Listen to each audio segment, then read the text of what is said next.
Head to Whole Foods Market to jumpstart your January during our New Year boosting event with savings on feel-good favorites store-wide. Save on organic picks, wellness staples, and more all month long. Build a routine with Ollie that supports your wellness needs, like getting your daily vitamins and minerals with Ollie's multi-gummies, or keeping your mood upbeat with all the vitamin D in Hello Happy.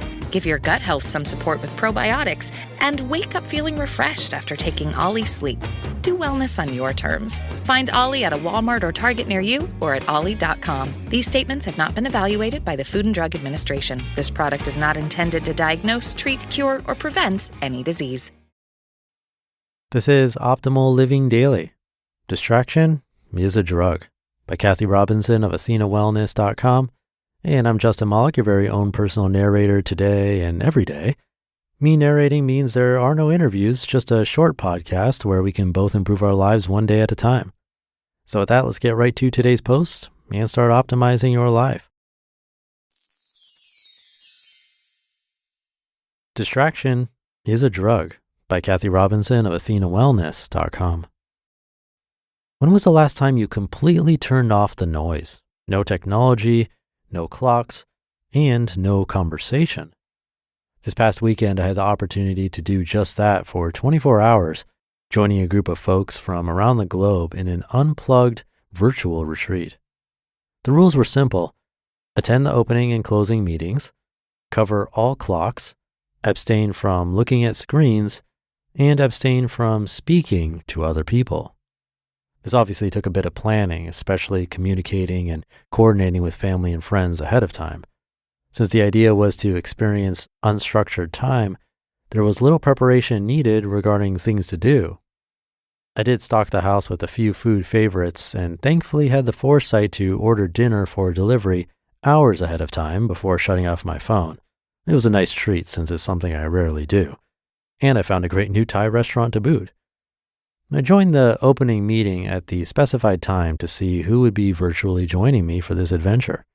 The facilitator expertly set the stage to enter the quiet space over the course of 90 minutes. As we concluded, we were instructed to set a timer for 15 minutes before the start of the closing meeting, and then put the phone in a place where it couldn't be seen but the alarm could be heard. With a click of the end meeting button, we all vanished in cyberspace, and there I was, no phone, computer, tablet, internet, television, podcasts, audiobooks, clocks, and no conversation. Absolute silence. We've been hearing more and more about technology addiction in the news and in the wellness space for quite a while, with reports of upticks since the start of the pandemic, some would even say at an alarming rate.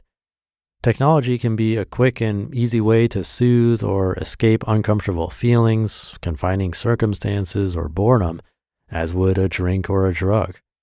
Much like other addictions, it becomes a problem when it stretches beyond casual usage. Interference with daily life and well-being is an indicator, as is lying about the amount of time spent engaged with technology. Digital addiction can begin as procrastination or avoidance of school, work, or social obligations, but gets serious when the user can't moderate or abstain from the activity, resulting in the loss of interest in real-life relationships and activities.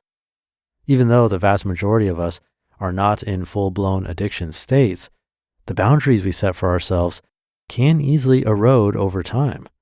I'm aware that when I don't have established ground rules for myself, I can get in the habit of frequently checking email or news headlines which distract me from the task at hand. Sometimes this can take me off track from what I'm trying to accomplish during the day, which brings me back to the decision to participate in this virtual no-tech retreat. What did I do with my time? Well, I spent some time outdoors in unusually warm temperatures. I journaled a lot. I got out a big pad of newsprint, Post-it notes, and markers and turned my kitchen cabinets into a giant whiteboard, dropping into an impromptu life brainstorming session. I enjoyed half of the Thai food in the evening and the rest for lunch the next day. I'm guessing I slept about 10 hours, the kind of sleep that's deep and rejuvenating. On Sunday morning, I read a book that called to me from my bookshelf, sitting in a favorite chair that I'm rarely in. And when the phone alarm sounded, I wasn't ready to re-engage with my devices, but did attend the closing meeting as requested. Then I closed my laptop and enjoyed a few more hours of non-tech bliss.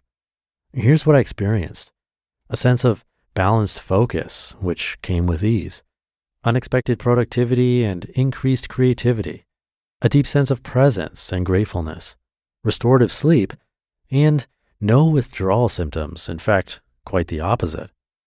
All in all, this short mental break felt like a long vacation.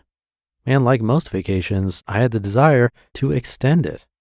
I was surprised that I didn't miss tech for that fairly brief period of time, and I'm already looking forward to the next time when we'll gather again in a few months. The only downside I experienced was moving back into the tech fast lane on Sunday night as I got ready for the upcoming week. The acceleration into the digital to-do list was more uncomfortable than decelerating the day before. What I've implemented as a result of this experience is twofold: no news or email before noon, and resisting the urge to multitask, usually listening to something while I'm working. Those two things will go a long way, along with other parameters I've put into place that I found work well for me through some experimentation. How might you begin to explore non-tech time without retreating for 24 hours? Here's some things to consider. Establish set timeframes for tech consumption, including email, social media, gaming, and television. Schedule do not disturb hours on your devices. Turn off notifications. Keep devices in silent mode. Use an alarm clock to begin the day without reaching for your phone. Clear your screens by hiding the most addictive apps and removing unused ones. Or set a tech bedtime so screen use is minimized before sleep. Try these little micro breaks and see how these changes impact your mind, body, and spirit. Adjust accordingly to find your healthy balance. You may find that powering down can help you power up for the things that matter most. Technology is not going to go away, which makes finding a way to get a reprieve so important. Going analog periodically is a powerful wellness practice. To quote writer Anne Lamott, almost everything will work again if you unplug it for a few minutes, including you. You just listened to the post titled "Distraction is a Drug" by Kathy Robinson of AthenaWellness.com, and I'll be right back with my commentary. I know we've all been there, setting those ambitious New Year's resolutions. By mid-January, most of us have already given up. But what if I told you there's one financial resolution you could actually stick to because it happens automatically? Well, today's episode is sponsored by Acorns, and Acorns makes it easy to start automatically saving and investing so your money has a chance to grow for you, your kids, and your retirement. You don't need to be an expert. Acorns will recommend a diversified portfolio that fits you and your money goals. You don't need to be rich. Acorns lets you invest with the spare money you've got right now. I've been using Acorns for months, and it's amazing how those small automatic investments add up. Head to acorns.com/old or download the Acorns app to start saving and investing for your future today. Paid non-client endorsement. Compensation provides incentive to positively promote Acorns. Tier 1 compensation provided. Investing involves risk. Acorns Advisors, LLC, an SEC registered investment advisor. View important disclosures at acorns.com/OLD. Fees are everywhere these days. From airline baggage charges to ticket processing fees, they all add up. And don't get me started on banking fees. But that's why I love Chime. They actually spot you up to $200 with no overdraft fees when you're running low. Plus, you can get your paycheck up to 2 days early with direct deposit. No monthly fees, no maintenance fees, and access to over 50,000 fee-free ATMs. What's really cool is their Boost feature, where friends can help increase each other's spot me limits. It's like having your friends back financially. To date, Chime has spotted members over $30 billion. Make progress toward a better financial future with Chime. Open your account in 2 minutes at chime.com/old. That's chime.com/OLD. Chime feels like progress. Banking services and debit card provided by the Bancorp Bank N.A. or Stride Bank N.A. Members FDIC. Spot me eligibility requirements and overdraft limits apply. Boosts are available to eligible Chime members enrolled in Spot Me and are subject to monthly limits. Timing depends on submission of payment file. Fees apply at out-of-network ATMs. Thank you to Kathy. When I've been on retreats in the past, they were without devices. and that really is refreshing. Then I typically use devices a bit less after, but they'll start building up again after time.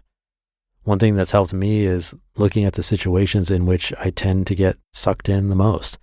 So for example, checking my phone first thing in the morning, when I did that before, so much time would pass without me even realizing it, because in the morning I'd want to clear my notifications, check texts and emails to make sure nothing was urgent, and I'd do that all before even getting out of bed. But what I've realized is that it was incredibly rare that there was some kind of emergency, and even if there was, I didn't need to see it first thing in the morning. It could wait a few minutes or even an hour or two. So I think it helps to look at where we have these moments. Maybe it's while you're eating dinner or in line at the grocery store, which is more of a twitch and a way to not feel uncomfortable. But maybe just take a look at your own life, where devices and distractions might be having a negative influence, and take one baby step in a more positive direction today. Let me know how it goes. Thank you for being here every day and taking those baby steps along with me. Have a great weekend, and I'll catch you tomorrow, where your optimal life awaits.